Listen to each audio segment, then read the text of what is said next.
ബിസ്മില്ലാഹിർ റഹ്മാനിർ റഹീം. അൽഹംദുലില്ലാഹി റബ്ബിൽ ആലമീൻ. വസ്സലാത്തു വസ്സലാമു അലാ അഷ്റഫിൽ അംബിയാഇ വൽ മുർസലീൻ വഅലാ നബിയ്യിനാ ഹബീബിനാ മുഹമ്മദിൻ വഅലാ ആലിഹി വസ്വഹ്ബിഹി അജ്മഈൻ. അമ്മാ ബഅദ്. യാ അയ്യുഹല്ലദീന ആമനു തഖുല്ലാഹ ഹഖ്ക തുഖാതിഹി വലാ തമൂതുന്ന ഇല്ലാ വഅൻതും മുസ്ലിമൂൻ. ഏറെ ബഹുമാനമുള്ള വിശുദ്ധ ഖുർആനിന്റെ പഠിതാക്കളെ, അല്ലാഹു സുബ്ഹാനഹു വ തആല നമ്മെ ഓരോരുത്തരെയും അനുഗ്രഹിക്കുമാറാവട്ടെ. ഒരു മഹാഭാഗ്യം എന്നതുപോലെ വളരെ അകലെയാണെങ്കിലും അടുത്തിരുന്നു കൊണ്ട് വിശുദ്ധ ഖുർആനിന്റെ വചനങ്ങൾ വീണ്ടും പഠിക്കാൻ നമുക്കൊരവസരം കൂടി അള്ളാഹു തന്നിരിക്കുകയാണ്. അള്ളാഹു സുബ്ഹാനഹു വ തആല നമ്മുടെ ഈ ഒരുമിച്ച് കൂടൽ ഒരു സ്വാലിഹായ അമലായി നമ്മിൽ നിന്ന് സ്വീകരിക്കുമാറാവട്ടെ. നമ്മള് ഇതിനു മുമ്പ് സൂറത്തുൻ നബഅ പഠിച്ചിരുന്നു. അത് ഓതി നോക്കണം എന്നുണ്ട്, പക്ഷെ നമ്മുടെ സമയം അതിനനുവദിക്കൂല. ഇൻഷാ അല്ലാഹ് ഈ മാസം അവസാനത്തിൽ നടക്കുന്ന പരീക്ഷയിൽ അതുമായി ബന്ധപ്പെട്ടിട്ടുള്ള എല്ലാ ചോദ്യങ്ങളും അതിൻ്റെ മറ്റു തലങ്ങളിലേക്കൊക്കെ നമുക്ക് ഇൻഷാ അല്ലാഹ് പോകാം. ഇന്ന് നമുക്ക് 79 നമ്പറിലുള്ള സൂറത്ത് അന്നാസിആത്ത്, ഈ സൂറയെ കുറിച്ചാണ് നമുക്ക് ഇന്ന് മുതൽ പ്രതിപാദിക്കാനുള്ളത്. ഞാൻ കഴിഞ്ഞ ഒരു ക്ലാസ്സിൽ സൂറത്തു നബഅ തുടങ്ങുന്ന വേളയിൽ തന്നെ നിങ്ങളോട് പറഞ്ഞിരുന്നു, സൂറത്ത് മുർസലാത്ത് എന്ന് വെച്ചാൽ നബഅന്റെ നേരെ മുകളിലുള്ള സൂറത്ത് മുർസലാത്ത്, സൂറത്തു നബഅ, സൂറത്തു നാസിആത്ത്, ഇതെല്ലാം ഒരേ സമയത്ത് അവതരിപ്പിക്കപ്പെട്ട സൂറയാണ് എന്ന്. ഇതിന്റെ ഉള്ളടക്കം സമാനതകളുള്ള ഒരു ഉള്ളടക്കമാണ്. അള്ളാഹുവിന്റെ ഏകത്വം തൗഹീദിനെയും റസൂലുള്ളാഹി സ്വല്ലല്ലാഹു അലൈഹി വസല്ലമയുടെ നബൂവത്ത്, ആ റിസാലത്തിനെയും, അതോടൊപ്പം ഇസ്ലാമിന്റെ മൂന്നാമത്തെ മർമ്മമായ ആഖിറത്തിനെയും കുറിക്കാൻ, പഠിപ്പിച്ചു തരാൻ, വിശദമായി നമ്മുടെ ആശയ തലങ്ങളിലേക്ക് കടന്നു ചെല്ലുന്ന ഒരധ്യായമാണ് സൂറത്തു നാസിആത്ത്. നമുക്കൊക്കെ അറിയാവുന്നതുപോലെ നാസിആത്ത് നമ്മൾ പല പ്രാവശ്യം പല ഭാഗങ്ങളിൽ നിന്നായിട്ടൊക്കെ പഠിച്ചിട്ടുണ്ടായിരിക്കാം. എന്നാലും വളരെ അമീഖായ അഥവാ വളരെ ഡെപ്തില് നമ്മളുടെ ഈമാനികമായ കാര്യങ്ങളെ വിവരിച്ചു തരുന്ന റിസാലത്ത് പറയുമ്പോൾ മൂസാ അലൈഹിസ്സലാമയിലൂടെ നമ്മളെ കൊണ്ടുപോയി അള്ളാഹുവിന്റെ ഏകത്വത്തെ സ്ഥാപിക്കുന്ന ഒരു പ്രത്യേക ശൈലിയാണ് ഈ സൂറക്കുള്ളത്. അതോടൊപ്പം നമ്മുടെ മരണവും മരണാനന്തര അവസ്ഥകളും ഒക്കെ ഭംഗിയായി വിശദീകരിച്ചുകൊണ്ടാണ് ഈ അധ്യായം തുടങ്ങുന്നത്. എന്നിട്ട് അള്ളാഹുവിന്റെ ഏകത്വം, അവരുടെ ഉബൂബിയ്യത്ത് വളരെ നമ്മളെ ബോധ്യപ്പെടുത്തുന്നതിന് വേണ്ടിയുള്ള കൃത്യമായ പഠനങ്ങൾ 2 തലങ്ങളിലുണ്ട്. അവസാനം ഈ സൂറ അവസാനിപ്പിക്കുന്നത് തന്നെ സത്യനിഷേധികളുടെ ഓരോ ചോദ്യങ്ങൾക്കുമുള്ള മറുപടി കൃത്യമായി പറഞ്ഞുകൊണ്ട്, എന്നുവെച്ചാൽ ഒരു ആശയങ്ങളുടെ ലോകത്തേക്ക് നമ്മളെ കൈപിടിച്ചു കൊണ്ടുപോകുന്ന അധ്യായമാണ് സൂറത്തു നാസിആത്ത്. അള്ളാഹുവിന്റെ അനുഗ്രഹത്താൽ നമുക്ക് ഇൻഷാ അല്ലാഹ് ആരംഭിക്കാം. അള്ളാഹു നമ്മെ തുണക്കുമാറാവട്ടെ. ബിസ്മില്ലാഹിർ റഹ്മാനിർ റഹീം. വന്നാസിആതി ഗർഖാ വന്നാശിതാതി നശ്താ വസ്സാബിഹാതി സബ്ഹാ ഫസ്സാബിഖാതി സബ്ഖാ ഫൽമുദബ്ബിറാതി അംറാ യൗമ തർജുഫുർ റാജിഫാ തത്ബഉഹാ റാദിഫാ ഖുലൂബുൻ യൗമഇദിൻ വാജിഫാ അബ്സാറുഹാ ഖാശിആ യഖൂലൂന أإنا لمردودون في الحافرة أإذا كنا عظاما نخرة قالوا تلك إذا كرة خاسرة فإنما هي زجرة واحدة فإذا هم بالساهرة. ഇത്ര വരെ ഇൻഷാ അള്ളാ നമുക്ക് എത്തണം. പരമാവധി നമുക്ക് എത്തിക്കാൻ പറ്റുമോ നോക്കാം കേട്ടോ. എന്റെ കൂടെ ആദ്യത്തെ 5 ആയത്തുകൾ നിങ്ങൾ വായിക്കണേ. വന്നാസിആതി ഗർഖാ, മനസ്സിൽ പറയണ്ടേ. വന്നാസിആതി ഗർഖാ വന്നാശിതാതി നശ്താ വസ്സാബിഹാതി സബ്ഹാ ഫസ്സാബിഖാതി സബ്ഖാ ഫൽമുദബ്ബിറാതി അംറാ. ഒന്നുകൂടെ. വന്നാസിആതി ഗർഖാ വന്നാശിതാതി നശ്താ വസ്സാബിഹാതി സബ്ഹാ ഫസ്സാബിഖാതി സബ്ഖാ ഫൽമുദബ്ബിറാതി അംറാ. അടുത്തൊരു 2 വാക്കുകൂടി ആയത്തോതി. യൗമ തർജുഫുർ റാജിഫ തത്ബഉഹാ റാദിഫ ഖുലൂബുൻ യൗമഇദിൻ വാജിഫ അബ്സാറുഹാ ഖാശിഅ. ഒന്നുകൂടെ. യൗമ തർജുഫുർ റാജിഫ തത്ബഉഹാ റാദിഫ ഖുലൂബുൻ യൗമഇദിൻ വാജിഫ അബ്സാറുഹാ ഖാശിഅ. അപ്പൊ എങ്ങനെ ആദ്യം മുതലൊന്ന് വായിക്കാം. വന്നാസിആതി ഗർഖാ വന്നാശിതാതി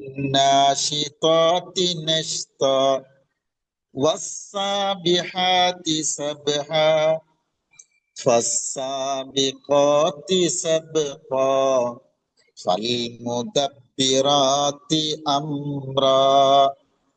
യൗമ തർജുഫുർ റാജിഫ തത്ബഉഹാ റാദിഫ ഖുലൂബുൻ യൗമഇദിൻ വാജിഫ അബ്സാറുഹാ ഖാശിഅ. ഈ 6-7 ആയത്തുകളുടെ അർത്ഥം ഒന്ന് നമുക്ക് ശ്രദ്ധിച്ചു നോക്കാം. ആദ്യത്തെ 5 ആയത്തുകൾ വന്നാസിആതി ഗർഖ തൊട്ടിട്ട് ഫൽ മുദബ്ബിറാത്തി അംറ വരെയുള്ള ആയത്തുകള് അവ മലക്കുകളെ സംബന്ധിച്ചാണ് പറയുന്നത് എന്ന് മുഫസ്സിറുകള് ഉലമാക്കള് രേഖപ്പെടുത്തുന്നുണ്ട്. നേർക്ക് നേരെ നോക്കിയാൽ ചില തഫ്സീറുകളിലൊക്കെ എഴുതിയിട്ടുള്ളത് ഇവിടെ എവിടെയും മലക്കിനെ പറഞ്ഞിട്ടില്ലല്ലോ എന്നൊക്കെ പറഞ്ഞിട്ടുണ്ട്. ശരിയാണ്. പക്ഷെ അതിന്റെ സൂചനകൾ ഇന്ന ആളുകളെ സംബന്ധിച്ചാണ് എന്ന് വ്യക്തമാക്കുന്നുണ്ട്. ഒന്നുകൂടി ഈ ആയത്തുകളിലൊക്കെ നിങ്ങൾ ശ്രദ്ധിച്ചു നോക്കിയേ. വ എന്ന് 3 ആയത്തുകളിലും ഫ എന്ന് 2 ആയത്തുകളിലും കാണാം. ആ വാവ് ഫാവും അത് ഖസമിന് വേണ്ടി ഉപയോഗിക്കുന്നതാണ്. ഖസം എന്ന് പറഞ്ഞാൽ സത്യം ചെയ്യാൻ ഉപയോഗിക്കുന്നത് എന്നാണ് കേട്ടോ. അപ്പൊ വാവുൽ ഖസം എന്നാണ് പറയാ. വാവ് 2-3 തരങ്ങളിൽ ഉണ്ട് കേട്ടോ. ഒന്ന് അത്ഫിന്റെ വാവ് എന്ന് പറയും നമ്മൾ. അത്ഫിന്റെ വാവ് എന്ന് പറഞ്ഞാൽ 2 വാക്കുകളെ തമ്മിൽ കൂട്ടിച്ചേർക്കാൻ വേണ്ടി ഉപയോഗിക്കുന്ന വാവുണ്ട്. അവിടെ എങ്ങനെ വരിക അറിയാം. അപ്പോ മുഹമ്മദുൻ വ അഹ്മദുൻ, അഹ്മദ് വ മുഹമ്മദ് കണ്ടോ. അപ്പൊ ആ മുഹമ്മദിനെയും അഹമ്മദിനെയും ചേർക്കുന്നതിന് വേണ്ടിയാണ് ആ വാവ് അവിടെ ഉപയോഗിക്കുന്നത്. പിന്നെ ഖസം എന്ന് പറഞ്ഞാൽ സത്യം ചെയ്യാൻ. സത്യം ചെയ്യാൻ ഉപയോഗിക്കുന്ന വാവ് ഏത് എന്ന് ചോദിച്ചാൽ വാവിന് ശേഷം ഒരു നാമം പറയും. നാമം ഇസ്മിനെ പറയും. ഖസമിന് ശേഷം ഈ വാവ് എന്ന കസമിന്റെ വാവിന് ശേഷം ഒരു നാമം, ഒരു ഇസ്മ പറയും. ആ ഇസ്മിന് എപ്പോഴും കെസ്ർ കൊടുത്തിട്ടാണ് അതിനെ നിർത്തുക.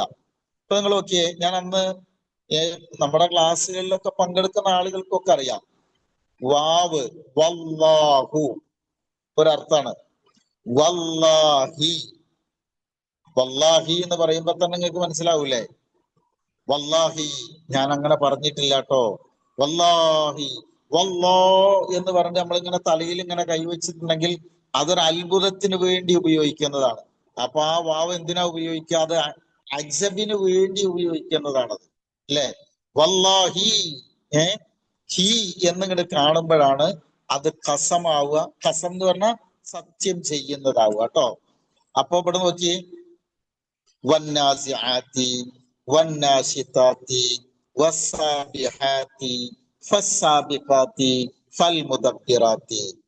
അങ്ങനെ വന്നപ്പോഴാണ് ഈ ഖസമിന്റെ അക്ഷരം വന്നതിന് ശേഷമുള്ള ഇസ്മിന് കെസ്ർ കൊടുത്തപ്പോഴാണ് എന്തായത്? അത് സത്യം ചെയ്യാൻ ഉപയോഗിക്കുന്നതായത്. അപ്പൊ നോക്കൂ, വന്നാസിആതി, നസഅ എന്ന് പറഞ്ഞാൽ വാക്കിന്റെ നേരെ അർത്ഥം ഊരിയെടുക്കുക എന്നാണ്. നസഅ ഊരിയെടുക്കുക. പിന്നെ വേറൊരു വാക്ക് അതിനർത്ഥം പറയാറുണ്ട്, പിടിച്ചു വലിക്കുക, നീക്കം ചെയ്യുക എന്നൊക്കെ ഉണ്ട്. അപ്പൊ ഇവിടെ അർത്ഥം നമ്മൾ ഉദ്ദേശിക്കുന്നത് നസഅ ഊരിയെടുത്തു. ആ വാക്കുന്നുണ്ടാവുന്നതാണ് നസഅ നാസിഉൻ, ഊരിയെടുക്കുന്നത്, ഊരിയെടുക്കുന്നത്. അതിന്റെ ഇസ്മു ഫാഇൽ എന്നാണ് അതിന് പറയാട്ടോ, നസഅ നാസിഉൻ. ഇനി അതെന്താവും? നാസിഅത്തുൻ എന്ന് വന്നു. അപ്പൊ ഒരു സ്ത്രീലിംഗ വാക്കായി. നാസിഅത്തുൻ എന്നതിന്റെ പിന്നെ ബഹുവചനമാണ് നാസിആത്തുൻ എന്ന് പറഞ്ഞാല്. അപ്പൊ ഊരിയെടുക്കുന്നവ, വാവും കൂടി കൊടുത്താൽ എന്താവും? വന്നാസിആതി, ഊരിയെടുക്കുന്നവ തന്നെയാണ് സത്യം. എങ്ങനെ? വരിക, വർക്ക് എന്നാണ് വാക്ക് ഇവിടെ. വരിക എന്ന് പറഞ്ഞാല് നേരെ മുങ്ങിത്താഴുക എന്നാണ്. വർക്ക് നിർദ്ദയമായി യാതൊരു കാരുണ്യവുമില്ലാതെ മുഴുകി പ്രവേശിച്ച് മുങ്ങിത്താഴ്ന്ന് പിടിച്ചു വലിച്ച് ഊരിയെടുക്കാണ്. അതാണ് വർക്ക് എന്ന് പറഞ്ഞാൽ മുഴുകി പ്രവേശിക്കുക, മുങ്ങിത്താഴുക എന്നാണ്. അപ്പൊ നോക്കിയേ, മുഴുകി പ്രവേശിച്ച് ഊരിയെടുക്കുന്നവ തന്നെയാണ് സത്യം. കിട്ടിയാലോ? വന്നാസിആതി ഗർഖ. ഒന്നുകൂടി പറഞ്ഞോക്ക്. നസഅ നാസിഉൻ നാസിഅത്തുൻ നാസിആത്തുൻ വന്നാസിആതി, ഊരിയെടുക്കുന്നവ തന്നെയാണ് സത്യം. ഗർഖൻ, മുഴുകി പ്രവേശിച്ചുകൊണ്ട്. അപ്പോ മുഴുകി പ്രവേശിച്ച് ഊരിയെടുക്കുന്നവ തന്നെയാണ് സത്യം. ബയാന് ലാസ്റ്റ് ഞാൻ പറഞ്ഞുതരാം കേട്ടോ. വന്നാശിതാത്തി നഷ്തൻ. സാധാരണ ഒരു പദത്തിൽ അറബിയിൽ ഒരു പ്രയോഗമുണ്ട്.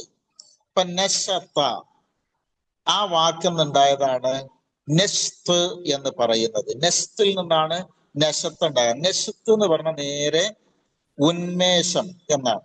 നശീത്ത് എന്ന് പറഞ്ഞാൽ ഉന്മേഷവാൻ എന്നാണ് പദത്തിന്റെ അർത്ഥം കേട്ടോ. പിന്നെ ഒരേ വാക്കിൽ നിന്ന് തന്നെ അത് ഉപയോഗിക്കുമ്പോ അതിന്റെ മസ്തർ വീണ്ടും ഉപയോഗിക്കുക. ഇപ്പൊ നാശിത്താത്തിൽ നിന്നാണ് നെസ്ത് ഉണ്ടാവുന്നത്, അല്ലെ? ഇത് രണ്ടും ഒരേ വാക്കാണ്. താഴങ്ങൾ നോക്ക്, സാബിഹാത്ത് തന്നെയാണ് സബഹ്. സബഹിൽ നിന്നാണ് സാബിഹാത്ത് ഉണ്ടാവുന്നത്. സബഹിൽ നിന്നാണ് സാബിഹാത്ത് ഉണ്ടാവുന്നത്. ഇതൊക്കെ എന്തിനാന്ന് വെച്ചാൽ ഒരേ പദത്തിന്റെ ധാതുവിൽ നിന്ന് അതിന്റെ മറ്റുള്ള ക്രിയാരൂപങ്ങൾ ഒരേ ജുംലയിൽ, ഒരേ വാചകത്തിൽ പറഞ്ഞു തരുന്നത് എന്തിനാണെന്നറിയാമോ? അതിനെ ശക്തിപ്പെടുത്തി പറയാൻ വേണ്ടിയാണ്. മനസ്സിലാകുന്നുണ്ടല്ലോ? ശക്തിപ്പെടുത്തി പറയാനാണ്. അപ്പൊ വന്നാശിതാത്തി, നെസ്ത് എന്ന് പറഞ്ഞാൽ ഉന്മേഷത്തോടു കൂടെ എടുക്കുക അവിടെ. അപ്പൊ നശത്ത നമ്മൾ നേരത്തെ പറഞ്ഞതുപോലെ നാശിത്തുൻ, നാശിത്തത്തുൻ, നാശിത്താത്തുൻ. മനസ്സിലായല്ലോ?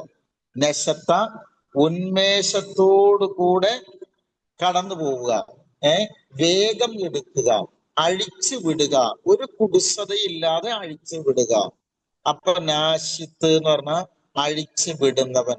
നാശിത്തത്ത് അതിന്റെ സ്ത്രീലിംഗ വാക്കാണ്, നാശിതാത്തുൻ. അപ്പോ വളരെ സൗമ്യമായി വേഗതയിൽ തന്നെ അഴിച്ചു വിടുക. നെസ്തൻ അവിടെ എന്ത് പറഞ്ഞു? അത് അതിന്റെ ക്രിയാധാതുവിൽ തന്നെ ആ വാക്ക് ഉപയോഗിക്കുന്നത് എന്തിനാ? ഞാൻ ഒന്നുകൂടി പറഞ്ഞുതരാം. ഒരൊറ്റ അടി അങ്ങോട്ട് തന്നിട്ടുണ്ടെങ്കിൽ ഉണ്ടോ എന്ന് പറയില്ല നമ്മള്.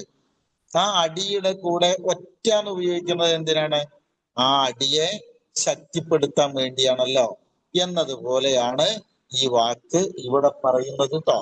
അപ്പൊ വന്നാശിത്താത്തിനസ്തൻ, വളരെ സൗമ്യതയില് വേഗത്തിൽ അഴിച്ചു വിടുന്നവ തന്നെയാണ് സത്യം. രണ്ടെണ്ണം കിട്ടിയില്ലേ? വന്നാസിആത്തി മുഴുകി പ്രവേശിച്ച് നിർദ്ദയമായി ഊരിയെടുക്കുന്നവ തന്നെയാണ് സത്യം. വന്നാശിത്താത്തിനസ്ത, വളരെ സൗമ്യമായി വേഗത്തിൽ അഴിച്ചു വിടുന്നവ തന്നെയാണ് സത്യം. പിന്നെ വസ്സാബിഹാത്തി സബ്ഹ, സബഹ എന്ന് പറഞ്ഞാൽ നീന്തുക എന്നാണ് പദത്തിന് അർത്ഥം കേട്ടോ. സബഹ ഒഴുകി വരിക, അതേപോലെ പിന്നെ നീന്തി തുടിക്കുക, വെള്ളത്തിലൂടെ ഇങ്ങനെ നീന്തുന്നതിനാണ് അറബിയിൽ സബഹ് എന്ന് പറയുക. അപ്പോ സബഹ നീന്തി, സാബിഹുൻ സാബിഹത്തുൻ സാബിഹാത്തുൻ, വസ്സാബിഹാത്തി നീന്തുന്നവ തന്നെയാണ് സത്യം. സബ്ഹൻ ഒരു ശക്തമായ നീന്തൽ, ഒരു നീന്തൽ അങ്ങോട്ട് നീന്തുക, ഒരു ഒഴുകി വരൽ അങ്ങനെ ഒഴുകി വരുന്നവ തന്നെയാണ് സത്യം. അപ്പൊ നമ്മൾ എന്ത് പറയും? ഒരു ശക്തമായ ഒഴുക്ക് ഒഴുകി വരുന്നവ തന്നെയാണ് സത്യം. പിന്നെ അപ്പൊ ഒന്നുകൂടി പറയാ, വന്നാസിആതി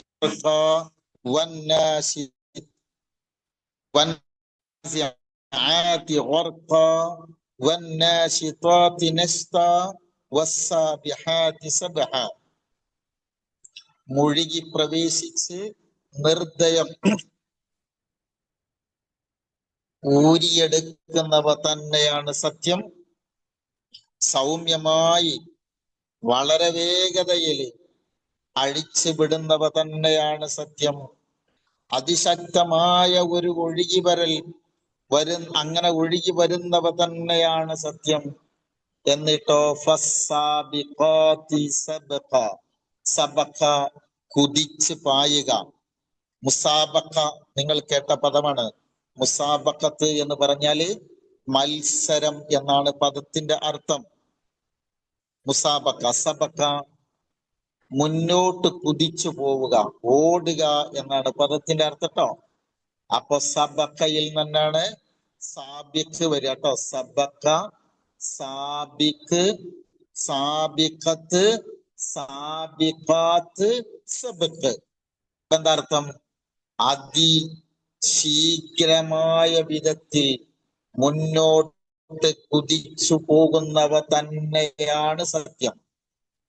അങ്ങനെ മുന്നോട്ട് കുതിച്ച് പോകുന്നവ തന്നെയാണ് സത്യം. കിട്ടിയോ? 4 ഓതി. വന്നാസിആതി ഗർഖ, വന്നാശിതാതി നശ്ത, വസ്സാബിഹാതി സബ്ഹ, ഫസ്സാബിഖാതി സബ്ഖ, ഫൽമുദബ്ബിറാതി അംറ. ദബ്ബറ വാക്കുകളൊന്ന് നോട്ട് ചെയ്ത് വെക്കണം കേട്ടോ. ദബ്ബറ നിയന്ത്രിക്കുക. എന്താണ് ദബ്ബറ എന്ന് പറഞ്ഞാൽ? നിങ്ങളിപ്പോ ഈ അടുത്ത കാലത്ത് ഒരു വാക്ക് കേട്ടിട്ടുണ്ടോ? മുദബ്ബിറുൽ ആലം എന്ന് പറഞ്ഞിട്ട്. ബാക്കി അതിന്റെ ഷെയ്ഖ് ആരാണ് എന്താണെന്നൊന്നും ഞാൻ പറയണില്ല കേട്ടോ. ഇനി അങ്ങനെ ഒരു പബ്ലിസിറ്റി ഒന്നും അതിന് കിട്ടണ്ട. മുദബ്ബിർ, ദബ്ബറ, നിയന്ത്രിച്ചു, നേരെ വളരെ ചിട്ടയോടെ വ്യവസ്ഥ പ്രകാരം ഒരു കാര്യത്തെ കൃത്യമായി ചെയ്യുന്നതിനാണ് അറബിയിൽ ദബ്ബറ എന്ന് പറയുക. ദബ്ബറ, ഞാൻ പദം നോക്ക്. ദബ്ബറ, മുദബ്ബിറുൻ, മുദബ്ബിറത്തുൻ, മുദബ്ബിറാത്തുൻ. എന്റെ കൂടെ നിങ്ങൾ പറയണേ. ദബ്ബറ, മുദബ്ബിറുൻ, മുദബ്ബിറത്തുൻ, മുദബ്ബിറാത്തുൻ. അപ്പോ മുദബ്ബിറാത്തുൻ എന്ന് പറഞ്ഞാൽ വളരെ വ്യവസ്ഥ പ്രകാരം ചിട്ടപ്പെടുത്തുന്നവ തന്നെയാണ് സത്യം. അമ്രൻ, ഓരോ കൽപ്പനകളെയും, എല്ലാ കൽപ്പനകളും വളരെ ചിട്ടയോടുകൂടെ, ഓരോ പ്രശ്നങ്ങളും വളരെ ചിട്ടയോടെ, വളരെ വ്യവസ്ഥാപിതമായി ക്രമപ്പെടുത്തുന്നവ തന്നെയാണ് സത്യം. 5 എണ്ണം കിട്ടിയോ? ഒന്നുകൂടെ എന്റെ കൂടെ പറയണതിൽ തന്നെ നമുക്ക് കാണാതെ പഠിക്കാൻ വേണം കേട്ടോ. വന്നാസിഹാതി ഖർഖാ, വന്നാശിതാതി നശ്താ, വസ്സാബിഹാതി സബ്ഹാ, ഫസ്സാബിഖാതി സബ്ഖാ, ഫൽമുദബ്ബിറാതി അംറാ.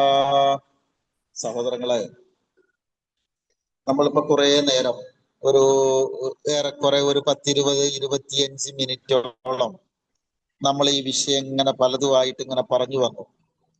ഞാൻ നിങ്ങളോട് പറഞ്ഞു, മരണസമയത്ത് മനുഷ്യരുടെ ആത്മാക്കളെ പിടിച്ചെടുക്കുന്ന മലക്കുകളെ കൊണ്ട് അല്ലാഹു റബ്ബുൽ ഇസ്സത്ത് സത്യം ചെയ്യുന്ന വചനങ്ങളാണ് വ്യക്തമാക്കുന്നത്. പക്ഷേ ചില ആളുകളുടെ സൂചന പ്രകാരം ഇതിലെവിടെയാണ് മലക്കുകൾ എന്നുള്ള പേര് പറഞ്ഞിരിക്കണമെന്ന് ചോദിച്ചിട്ടുണ്ട് കേട്ടോ. ഇവിടെ മലക്കുകൾ എന്ന് പേര് പറഞ്ഞിട്ടില്ലെങ്കിലും മലക്കുകളാണ് ഇവിടെ ഉദ്ദേശിക്കപ്പെട്ടിട്ടുള്ളത് എന്ന് കാണാം. അപ്പൊ നമുക്ക് ഓരോ വാക്കുകളുടെയും ഘടന ഞാൻ നിങ്ങൾക്ക് പറഞ്ഞുതരാം. ഒന്നാമത്തെ വചനം, ഒരു സംഗതിയിൽ മുഴുകി പ്രവേശിച്ച് ഊളിയിടുക എന്ന് പറഞ്ഞൊരു ഒരു മലയാള വാക്കുണ്ട്. ഇവിടെ ഉണ്ടോന്ന് എനിക്കറിയില്ലേ. വെള്ളത്തിലേക്ക് നമ്മളിങ്ങനെ മുങ്ങിപ്പോകുമല്ലോ, ഊളിയിട്ട് പോകുക എന്ന് തന്നെയാണ് അതിന് പറയുക. വെള്ളത്തിലേക്ക് അങ്ങനെ താഴ്ന്നു പോകുന്ന രൂപത്തില് മനുഷ്യൻ ശരീരത്തിലേക്ക് കടന്നു ചെന്ന് അവന്റെ ആത്മാവിനെ പറിച്ചിങ്ങോട്ട് എടുക്കുന്നതിനാണ് ഈ പദം ഉപയോഗിക്കുന്നത് എന്നാണ്. ഇതിനു മുമ്പ് നമ്മളൊരു കാര്യം കൂടി ശ്രദ്ധിക്കുക. മരണത്തെ സംബന്ധിച്ചുള്ള ഓർമ്മപ്പെടുത്തലാണ് അല്ലാഹു റബ്ബുൽ ഇസ്സത്ത് 1-ാമത്തെയും 2-ാമത്തെയും ആയത്തിൽ പറയുന്നത്.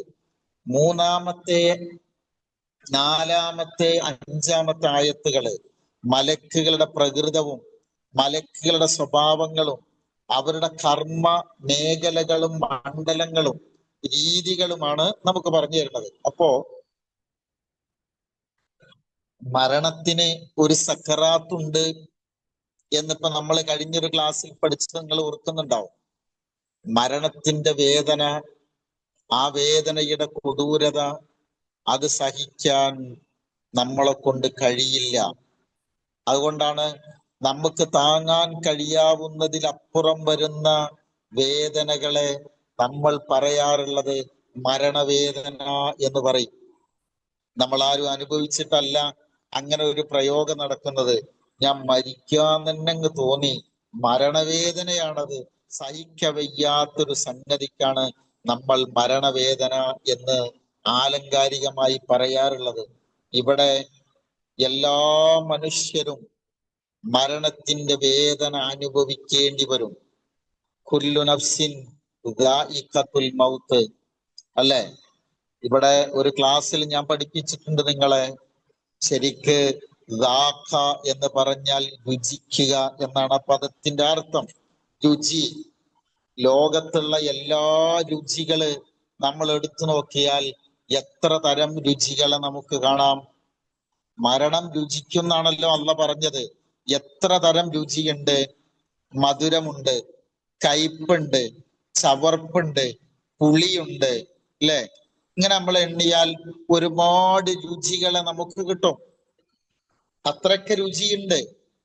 പക്ഷേ അള്ളാഹു റബ്ബുൽ ഇസ്സത്ത് നമ്മളോട് അടിസ്ഥാനപരമായി പറയുന്നത് ലോകത്ത് രണ്ടേ രണ്ട് രുചികളെ ഉള്ളൂ അടിസ്ഥാനപരമായി. ബാക്കി എല്ലാ രുചികളും ഒന്നുകിൽ രണ്ടിന്റെയും പാടെ സങ്കരമായ മിശ്രിതമായിരിക്കും, ഒന്നിന്റെ വകഭേദമായിരിക്കും മറ്റൊന്ന്. ഏതാണ് അടിസ്ഥാനപരമായ രണ്ട് രുചി? ഒന്ന് മധുരവും മറ്റൊന്ന് കയ്പുമാണ്. ഒന്ന് മധുരവും മറ്റൊന്ന് കയ്പുമാണ്. ഇനി നമ്മൾ ചവർപ്പ് എന്ന് പറയുന്ന, ഞങ്ങൾ പാലക്കാട്ടുകാര് ചവർപ്പ് എന്ന് പറയും, അല്ലെ? അല്ലെങ്കിൽ നമ്മൾ പുളി എന്ന് പറയും.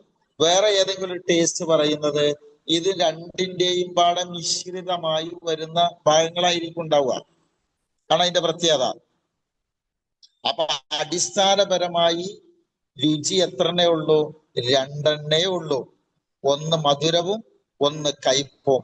ആ മധുരത്തിന്റെയും കയ്പിന്റെയും മരണാനുഭവത്തെ അള്ളാഹു റബ്ബുൽ ഇസ്സത്ത് നമ്മളുടെ മുമ്പിൽ ഇവിടെ പറഞ്ഞു തരികയാണ്. മലക്കുകളാണ്. മലക്കുൽ മൗത്ത് നമ്മുടെ റൂഹ് പിടിക്കുന്ന വേളയിൽ നമ്മുടെ അവസ്ഥ എങ്ങനെയാണ് എന്ന് പറഞ്ഞു തരുന്ന രൂപമാണത്. നിങ്ങൾക്കൊക്കെ അറിയാവുന്നത് പോലെ കൊളുത്തുകളും ചീർപ്പുകളുമുള്ള ഒരു ഇരുമ്പിന്റെ ഒരു ചീർപ്പ് അതിലേക്ക് നനഞ്ഞ പഞ്ഞി വെച്ചുകൊണ്ട് വലിച്ചെടുക്കുമ്പോ എത്ര കണ്ട് അല്ലെ ഒരു പ്രയാസം ഫീൽ ചെയ്യുമോ എന്നതുപോലെയായിരിക്കും ഇവൻ റൂഹിനെ കൊടുക്കൂല. ആര്? അക്രമിയായ മനുഷ്യന്റെ മരണം. അവൻ റൂഹിനെ കൊടുക്കില്ലെന്ന് മാത്രല്ല, അവന് എന്തിന് എന്ന് പറഞ്ഞുകൊണ്ട് അസ്വസ്ഥതപ്പെടും. അപ്പോഴാണത്രേ മലക്കൽ മൗത്തുകൾ അവരുടെ മുഖത്തും അവന്റെ പുറത്തും അടിക്കുമെന്ന് ഖുർആൻ പറയുന്നുണ്ട്.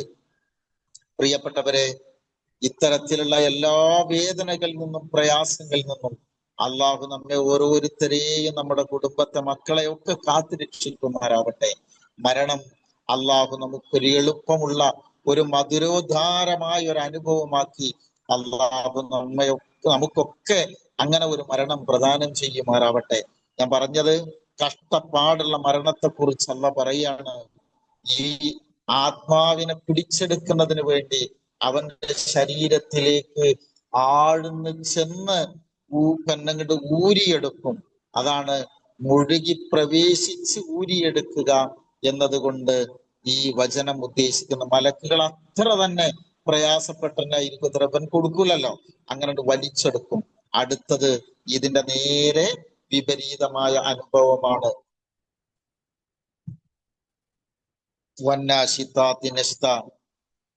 മരണത്തിന്റെ വേദനക്ക് കുറവുണ്ടാവില്ല കേട്ടോ.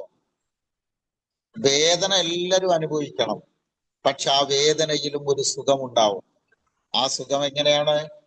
നബി സല്ലല്ലാഹു അലൈഹി വസല്ലമ പഠിപ്പിച്ചിട്ടുണ്ട്. പിന്നെ ഒരു നിഷേധിയുടെ അടുക്കൽ, ഒരു അക്രമിയുടെ അടുക്കൽ മലക്കുകൾ വരുന്നതും ഒരു മുഅ്മിനിന്റെ അടുക്കൽ മലക്കുകൾ വരുന്നതും രണ്ട് രീതിയിലാണ്, അല്ലെ? മറ്റവനെ കൊണ്ടുപോകുന്ന, അവൻ അനുഭവിക്കാനും അവന് വസിക്കാനുമുള്ള ഇരിപ്പിടങ്ങളും അവന്റെ അവസ്ഥകളൊക്കെ ഒരു നിഷേധിക്ക് കാണിച്ചു കൊടുക്കുമ്പോൾ അവന്റെ വേദന വീണ്ടും കൂടുന്നുവെങ്കിൽ ഒരു മുഅ്മിനിന് ജന്നാത്തുൽ ഫിർദൗസിലെ സ്വർഗീയ ആരാമത്തിലെ വസ്ത്രങ്ങളും അവിടുത്തെ സുഖ സൗകര്യങ്ങളൊക്കെ കാണിച്ചു കൊടുത്ത് സന്തോഷത്തോടു കൂടെയുള്ള ഒരു സ്വീകരണമാണ് അവർക്ക് കിട്ടുന്നത്. അതുകൊണ്ടാണ് നബി സല്ലല്ലാഹു അലൈഹി വസല്ലമ മരണസമയത്ത് വേദന കൊണ്ട് പൊളഞ്ഞെങ്കിലും ഫാത്തിമ ബീവി ഇങ്ങനെ വന്ന് ചോദിച്ചപ്പോ റസൂല് പറഞ്ഞല്ലോ സല്ലല്ലാഹു അലൈഹി വസല്ലം, നിന്റെ ഉപ്പാന്റെ ഒരു വേദന എന്ന് പറഞ്ഞപ്പോ ഉപ്പക്ക് ഇന്ന് മാത്രമേ ഉള്ളൂ, ഇനി വേദന ഇല്ലാട്ടോ എന്ന് പറഞ്ഞല്ലോ. അതിന്റെ കൂടെ റസൂല് പ്രാർത്ഥിച്ചു, അല്ലാഹുമ്മ ഹവ്വിൻ അലയ്യ സക്കറാത്തിൽ മൗത്ത് വഗമറാത്തിൽ മൗത്ത്. എങ്ങനെ? അല്ലാഹുമ്മ ഹവ്വിൻ അലയ്യ സക്കറാത്തിൽ മൗത്ത് വഗമറാത്തിൽ മൗത്ത്. അല്ലാഹുവേ, മരണത്തിന്റെ കൊടൂരത, മരണത്തിന്റെ ഭീകരത അത് സഹിക്കാനുള്ള കരുത്ത് എനിക്ക് കൊണ്ട് റബ്ബേ. അതിന്റെ വേദന നീ എനിക്കൊരു ലഘുത്വം കൊണ്ട് റബ്ബേ, എനിക്കൊരു ആശ്വാസം കൊണ്ട് റബ്ബേ എന്ന് ഹബീബായ റസൂല് സ്വല്ലല്ലാഹു അലൈഹി വസല്ലമ എന്നിട്ടും പ്രാർത്ഥിച്ചിട്ടുണ്ടായിരുന്നു. അപ്പൊ ഒരു മുഅ്മിനിനെ വേദന എല്ലാവർക്കും അനുഭവിക്കണം, പക്ഷെ ആ വേദനയിലും ഒരു മധുരം നിറഞ്ഞ അനുഭവം ഉണ്ടായിരിക്കുമെന്ന് ഖുർആൻ നമ്മളെ പഠിപ്പിക്കുകയാണ്. അപ്പൊ രണ്ട് ഭാഗങ്ങൾ, വന്നാസിഹാത്തി ഉറക്ക, വന്നാശിത്ത. ഇനി ഈ ജോലികളൊക്കെ അള്ളാഹു അവന്റെ ചില മലായികത്തീങ്ങളെ ഏൽപ്പിച്ചു കൊടുത്തിട്ടുണ്ട്. ആ ഏൽപ്പിച്ചു കൊടുത്ത മലക്കുകൾ വരുന്ന രീതി എങ്ങനെയാണ് ഈ ആയത്തുകളെ വിശദീകരിച്ച് നമുക്ക് പറഞ്ഞു തരികയാണ്. ഒന്ന്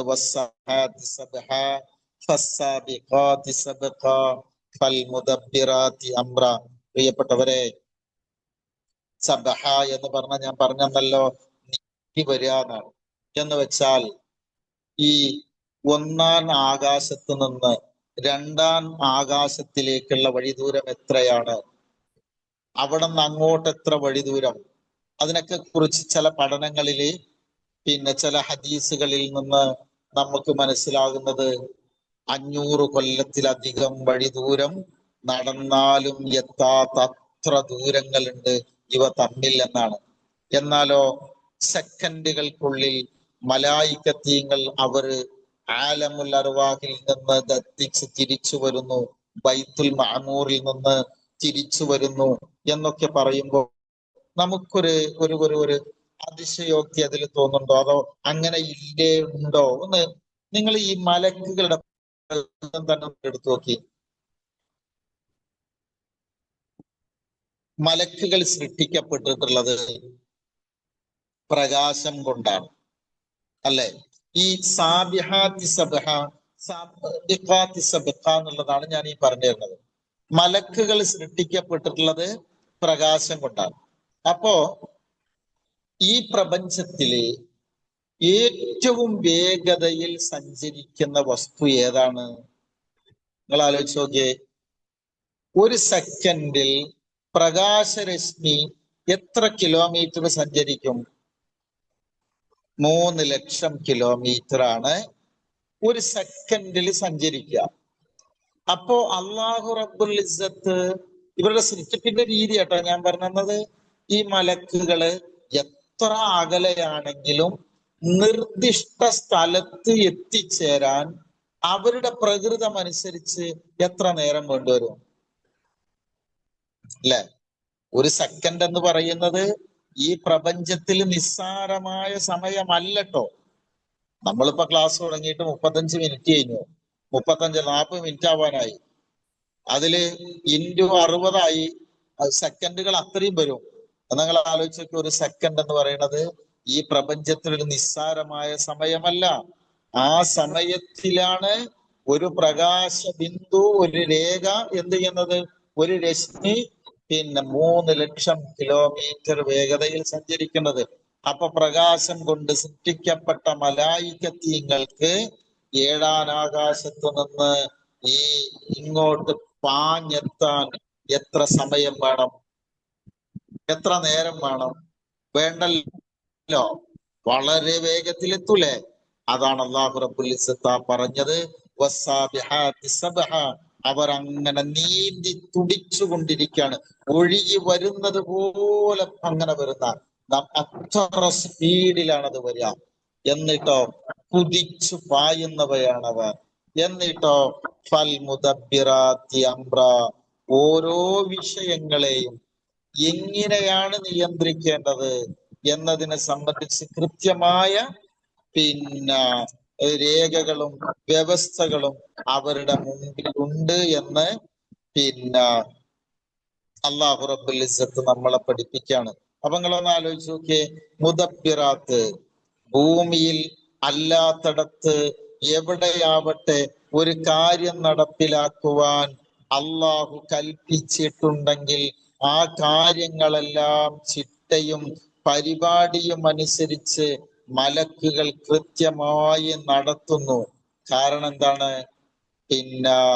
നമുക്ക് വളരെ വ്യക്തമായിട്ട് നമുക്കത് പറഞ്ഞാൽ മനസ്സിലാവും. മലക്കുകളുടെ പ്രകൃതം എന്ന് പറയുന്നത് നമ്മുടെ പ്രകൃതം പോലെയല്ല. അല്ലാഹു സുബ്ഹാനഹു വ തആല എന്താണോ അവരോട് കൽപ്പിക്കുന്നത്, ആ കൽപ്പിച്ചതെന്തോ അത് അപ്പടി ആ രൂപത്തിൽ തന്നെ അങ്ങ് നടപ്പിലാക്കുക. അതിൽ ഒരല്പം പോലും എന്താവൂല, വ്യത്യാസം വരുത്തൂല. അത് കൃത്യമായി നടപ്പിലാക്കുന്നവരാണ് അവര്. അവരുടെ ശക്തി എത്രയാണ് എന്ന് നമുക്കറിയില്ല, അല്ലെ? ഈ ബദർ യുദ്ധമൊക്കെ ആയിട്ട് ബന്ധപ്പെട്ട് ഒരുപാട് വിഷയങ്ങള് അവരുടെ ശക്തികളെ കുറിച്ചൊക്കെ ഹബീബായ റസൂല് സ്വല്ലല്ലാഹു അലൈഹി വസല്ലം നമ്മളെ പഠിപ്പിച്ചിട്ടുണ്ട്. അപ്പോ നമ്മളവിടെ ശ്രദ്ധിക്കേണ്ട ഒരു കാര്യം, ഇപ്പൊ നബി സല്ലല്ലാഹു അലൈഹി വസല്ലമ ഒരു മലക്കിനെ രണ്ട് പ്രാവശ്യമാണ് ജീവിതത്തിലാകെ കണ്ടിട്ടുള്ളൂ എന്നാണ്. അതിൽ ആ 2 പ്രാവശ്യവും എങ്ങനെ കണ്ടു എന്നാണ്? 600-ൽ പരം ചിറകുകളുമായി അന്തരീക്ഷത്തിൽ നിറഞ്ഞു നിൽക്കുന്ന ഒരു ജിബിരിയിലാണ് കണ്ടതെന്നാണ്. നിങ്ങളൊന്ന് നോക്കിയ ഒരു വലുപ്പം കൂടിയ 600-ൽ പരം ചിറകുകൾ ഉണ്ടെന്നുണ്ടെങ്കിൽ എന്തായിരിക്കും അതിന്റെ ഭീമാകാരമായ വലിപ്പം, അല്ലെ? അത്രയും വലുപ്പമുള്ളതാണത് എന്നാണ്. അപ്പൊ അവരുടെ ശക്തി നമുക്ക് നിർണയിക്കാൻ, നമുക്ക് സങ്കല്പിക്കാൻ കഴിയില്ല. അപ്പോ എല്ലാം കൃത്യമായി നോക്കുന്ന ആളുകളാണ് അവര്. ഇനി നിങ്ങൾ ഒരു കാര്യം കൂടി മനസ്സിലാക്കണം. ഒന്ന്, ഇപ്പൊ ഇതിന്റെ ഒരു റഫറൻസ് എന്ന നിലയിൽ നിങ്ങളോട് സൂചിപ്പിക്കാനുള്ള എന്തറിയാമോ? മുഅ്മിനുകളായ ആളുകളുടെ മരണവും അതോടൊപ്പം തന്നെ നിഷേധികളായ ആളുകളുടെ മരണവും തമ്മില് നമുക്ക് ഖുർആൻ തന്നെ അതൊക്കെ പറഞ്ഞു തരുന്നുണ്ട്. ഇപ്പോ ഈ മരണവേളയിൽ മലക്കുകള് നിഷേധികളോട് വളരെ പരുഷമായിട്ടാണ് പെരുമാറുക എന്നതിനെ പറ്റി സൂറത്ത് മുഹമ്മദിൽ 27-ാമത്തെ ആയത്തിൽ വിശദീകരിച്ചിട്ടുണ്ട്. സൂറത്ത് അൻഫാലിൽ 50-ാമത്തെ ആയത്തിൽ പറയുന്നുണ്ട്. സൂറത്ത് അൻആമിൽ 93-ൽ പറയുന്നുണ്ട്. അവരുടെ മുഖത്തും പുറത്തൊക്കെ അടിക്കുന്നാണ് പറയണത്. മലക്കുകൾ വന്ന് അവരുടെ റൂഹ് പിടിക്കുന്ന വേളയെ സംബന്ധിച്ചാണ് പറയുന്നത്. അപ്പോ നിങ്ങൾ എന്ത് ചെയ്യണം എന്നറിയാം? അടുത്ത ദിവസം ഈ സൂറത്ത് മുഹമ്മദിലെ 27 ഒന്ന് നോട്ട് ചെയ്ത് വെക്കണേ. സൂറത്ത് മുഹമ്മദ് 27-ാം നമ്പർ, സൂറത്ത് അൻഫാലില് 50-ാമത്തെ ആയത്ത്, അതേപോലെ സൂറത്ത് അൻആമില് 93-ാമത്തെ ആയത്ത്. ഞാൻ ചോദ്യങ്ങൾ ചോദിക്കുമ്പോ നിങ്ങൾ പറയലുണ്ട് വൺ വേർഡ് തന്നെ വേണം എന്നുള്ളത്. നിങ്ങൾക്കുള്ള ഇടങ്ങാറ് പ്രയാസം കൊണ്ടായിരിക്കും. എന്നാൽ ഇതൊക്കെ ഞാൻ ചോദിക്കൂട്ടാ, ഇതൊക്കെ ഇതിന്റെ പ്രധാന ഭാഗങ്ങളാണ്. ഇതൊക്കെ നിങ്ങളൊന്ന് ഖുർആനിന്റെ തഫ്സീർ കയ്യിലുണ്ടെങ്കിൽ ഒന്ന് വായിച്ചു നോക്കണം. അതോടൊപ്പം തന്നെ ഒരു കെട്ടിയിട്ട മൃഗത്തെ കെട്ടഴിച്ച് കൊണ്ടുപോകുന്നത് പോലെ വളരെ വേഗത്തിൽ സന്തോഷത്തോടു കൂടിയായിരിക്കും മലക്കുകൾ സലാം പറഞ്ഞ് സന്തോഷ വാർത്ത അറിയിച്ചുകൊണ്ട് എന്ത് ചെയ്യുക? വന്നാശിത്താത്തി നശ്ത എന്ന് പറയുന്നത് അത് സൂറത്തു നഹലിലെ 32-ാമത്തെ ആയത്തില് ഇതങ്ങനെ വിശദീകരിച്ചിട്ടുണ്ട്, ഇല്ലേ? അപ്പോ വളരെ സന്തോഷത്തോടെ ഉണ്ടാവും, വളരെ സങ്കടത്തോടു കൂടി ഉണ്ടാവും. അതുകൊണ്ട് നമ്മളൊക്കെ അള്ളാഹുവോട് എപ്പോഴും ചോദിക്കണം, പഠിച്ചോനെ ഈമാനോടുകൂടി തന്നെ മൗത്താക്കി തരണം കേട്ടോ. എല്ലാ വെറുക്കപ്പെട്ട സംഗതികളിൽ നിന്നും രക്ഷപ്പെടുത്തിയിട്ട് മലായിക്കത്തീങ്ങൾ സന്തോഷത്തോടു കൂടെ വന്ന് സ്വീകരിക്കുന്ന അവസ്ഥ എനിക്ക് തരണം കേട്ടോ എന്ന് നമ്മൾ എന്ത് ചെയ്യണം? അള്ളാഹുവോട് പ്രാർത്ഥിച്ചുകൊണ്ടിരിക്കണം. മലക്കുകൾ അവരുടെ ഡ്യൂട്ടി വളരെ കൃത്യമായി ചെയ്തുകൊണ്ടിരിക്കും എന്നതിൽ സംശയമില്ല. അതുകൊണ്ട് നമ്മൾ ഇൻഷാ അള്ളാഹ് ഒരുങ്ങുക. ഏതിന്? നല്ല മരണം കിട്ടാൻ ഒരുങ്ങുക. വീഴ്ചകൾ ഉണ്ടാവും, അതിനൊക്കെ ഇടക്കിടക്ക് എപ്പോഴും എന്ത് ചെയ്യാന്നറിയോ? പൊറുക്കലിനെ ചോദിക്കുകയും ചെയ്യാം. അള്ളാഹു നമ്മളെ സഹായിക്കാതിരിക്കില്ല. ഈ 5 ആയത്തുകൾ ഒന്നുകൂടി വായിച്ചു നോക്കി. ബിസ്മില്ലാഹിർ റഹ്മാനിർ റഹീം. വന്നാസിആതി ഗർഖാ വന്നാശിതാതി നശ്താ വസ്സാബിഹാതി സബ്ഹാ ഫസ്സാബിഖാതി സബ്ഖാ ഫൽമുദബ്ബിറാതി അംറാ. ഇനിയോ? യൗമ തർജുഫുർ റാജിഫ. പറയും. യൗമ തർജുഫുർ റാജിഫ തത്ബഉഹാ റാദിഫ. രണ്ട് ആയത്തുകൾ അല്ലാഹു പറഞ്ഞു തരാണ്. ഒന്ന്, പടച്ചോൻ എന്ത് ചെയ്യുന്നറിയോ? അള്ളാഹു റബ്ബുൽ ഇസ്സത്ത് സൃഷ്ടിച്ചിട്ടുള്ള ഈ ഭൂമിയെ, ഈ പ്രപഞ്ചത്തെ പടച്ചവൻ ഒന്നിങ്ങനെ പിടിച്ചു കുലുക്കിയാൽ അത് മുഴുവനങ്ങ് തകർന്നു പോകും. ആദ്യത്തെ കുലുക്കലിൽ തന്നെ എല്ലാം നശിക്കുന്നു. രണ്ടാമത്തെ ഒരു കുലുക്കൽ, ഒരു അനക്കം കൂടി വരുന്നതോടുകൂടെ ആ മരിച്ചു കിടക്കുന്നവർക്ക് അതേപോലെ ജീവൻ കൊടുത്ത് പടച്ചോൻ ഇങ്ങനെ തിരിച്ചു കൊണ്ടുവരുന്നു. അതാണ് ആ പറയണത് കേട്ടോ. യൗമ, ഒരു ദിവസം, തർജുഫു, റജഫ എന്ന് പറഞ്ഞാല് വിറകൊള്ളുക എന്നാണ്. കിടിലം കൊള്ളുക. അപ്പൊ യൗമ തർജുഫു അറാജിഫത്തു, കിടിലം കൊള്ളുന്നത്, കിടിലം കൊള്ളുന്ന ദിവസം എന്ന് വെച്ചാൽ മലക്കുകളുടെ ഡ്യൂട്ടിയിൽപ്പെട്ട തന്നെയാണ്. ഈ പ്രപഞ്ചത്തിന് നമ്മളാരും ഉണ്ടാക്കിയൊന്നുമല്ലല്ലോ. അപ്പൊ ഉണ്ടാക്കിയവൻ അതിന് നിർദ്ദേശം കൊടുക്കും, അത് നശിക്കണമെന്ന് പറയുന്നതോട് കൂടെ തന്നെ ഒന്നാമത്തെ ഊത്തിലെ ഒന്നാമത്തെ നാശത്തെ കുറിച്ചാണ് ഈ ആയത്ത് പറയണത്. രണ്ടാമത്തതോ, പിന്നെ ആദ്യത്തെ ഈ നഷ്ടത്തോട്, നാശത്തോടു കൂടെ നീണ്ട കാലം എന്ത് ചെയ്യുന്നു? ഭൂമി, ഈ പ്രപഞ്ചം അങ്ങനെ കിടക്കണു. രണ്ടാമത് കൂടെ വരിക, പിന്നാലെ വരിക.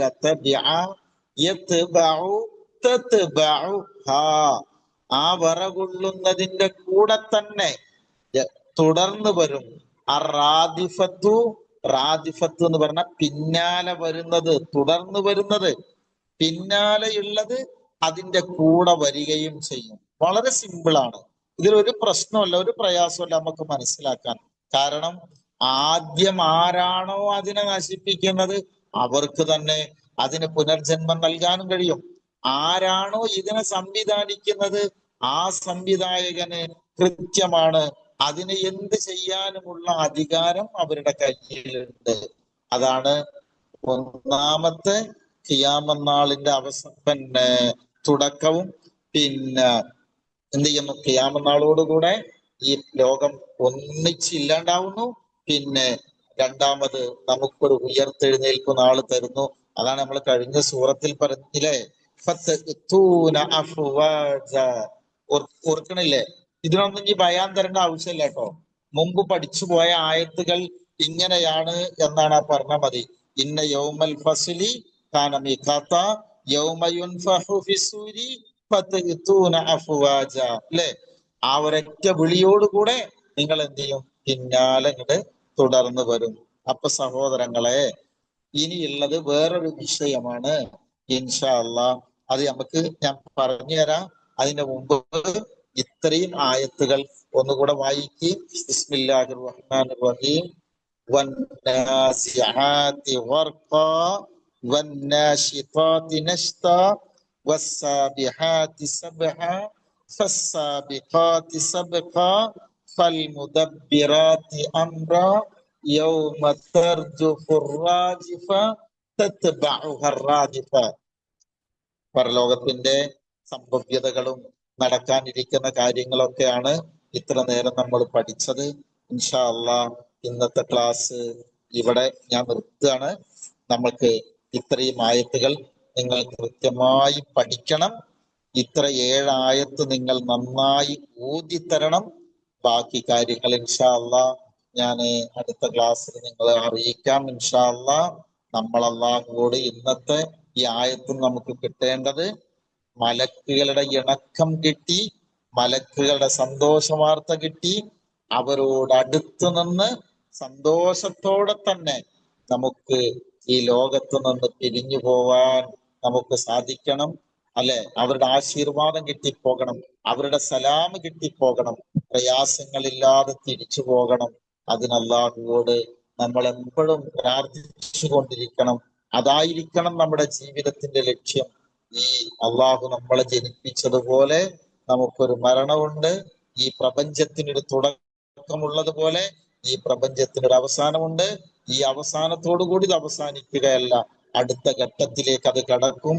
ഈ വിചാരണകൾ വരും എന്നത് മനസ്സിനെ ബോധ്യപ്പെടുത്തണം. അങ്ങനെ നല്ല സംശുദ്ധമായ ജീവിതം നയിക്കണം.